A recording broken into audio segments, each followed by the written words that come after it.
Spakun. Nuk kaq Spakun. E di çfarë thoshte prokuroria sot në seancë. I kërkon të gjykatës mos i bëheshin pyetje dëshmitarit. E lam Spakun. Prokuroria sot i kërkon të gjykatës të mos i bëheshin pyetje dëshmitarit. Për çfarë duhet dëshmitari në fakt aty ka patur të drejtë, sepse dëshmitari që ishte sot ka mbaruar punë që ka dorëzuar kallëzimin.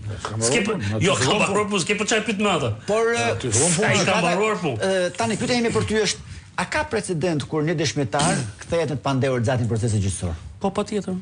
Është gjë më normale.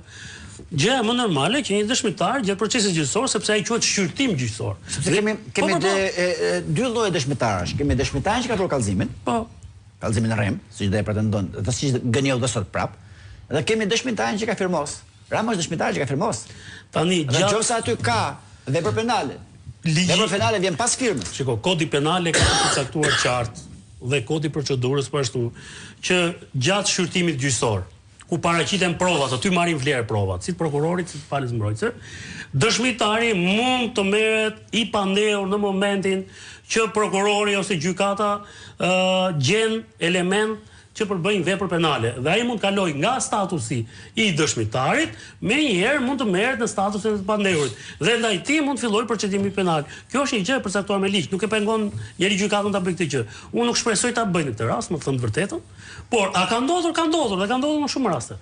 Dhe në rastin konkret, madje edhe në rastin nëse gjykata konstaton që kemi të bëjmë me një kallëzim i cili është kallëzim i rrem. Sepse mos harroni statusi që ka kallëzuesi është deputet i Kuvendit të Shqipërisë. Pra, atë Ervin Saljanin e çon në burg pa bërë kallëzim, ai s'bëri kallëzim, ai bëri denoncim në media dhe shkoi në burg për kallëzim të rrem vetëm se ishte deputet. Pra, pse ishte deputet, statusi i deputetit e detyron atë, pra që të jetë i kujdesshëm kur bën një referim tillë. Dhe në rastin konkret, nëse trupi i gjykues do ta shohë të arsyeshme ose do të konstatojë që kemi të bëjmë me këto element të konsumimit të vepër penale, mund ta bëj të gjë në çdo moment, në çdo fazë të shqyrtimit gjyqësor, sepse gjatë shqyrtimit gjyqësor gjykata bën dhe ajo bën dhe hetimin e vet, duke parë provat e prokurorisë, provat e palës e cila është akuzuar dhe për më tepër dëshmitarët, të cilët vinë aty dhe deklarojnë nënbetim. Mos harro këtë gjë. Pra, dëshmia sot e zotit Balla është bërë mbasi është lexuar formula e betimit. Dhe çdo fjalë që i ka thënë sot në seancë në gjykat, është dhënë nënbetim. Media mund ta marr audion e seancës? Audion e seancës ajo ka perla, seanca është e hapur, e hapur. Palët mund ta marrin çdo moment. Mund ta marrin. Dhe palët patjetër se është e hapur seanca, s'ka asgjë sot, nuk ka sekret. Mund publikohet. Pra, patjetër nuk është sekret. Në momentin që fillon gjyqi i themelit, sot nuk ka sekret. Unë u habita pse se dhan live ata, po ata e kanë parë të arsyeshme.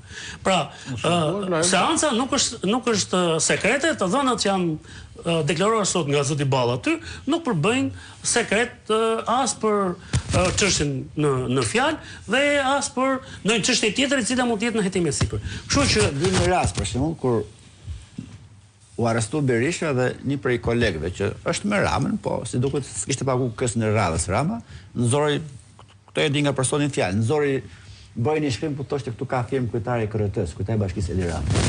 E ka mbajtur 45 minuta në telefon Rama duke thënë mos e përmend më këtë fakt. Me idenë se do kishte gjithçka në kontroll. Ky kolegu sot thotë fajin ka opozita për këtë çfarë ka bërë Rama, po gjithsesi, se ka si duket e ka marrë kës. Anton. Shiko, ky që nga fillimi duket si një proces i qartë që Spaku mundohet të fsheh se kush e ka ngritur çështjen. Pra, Edi Rama, pasi foli në kongres që Spaku duhet merret në Berisha,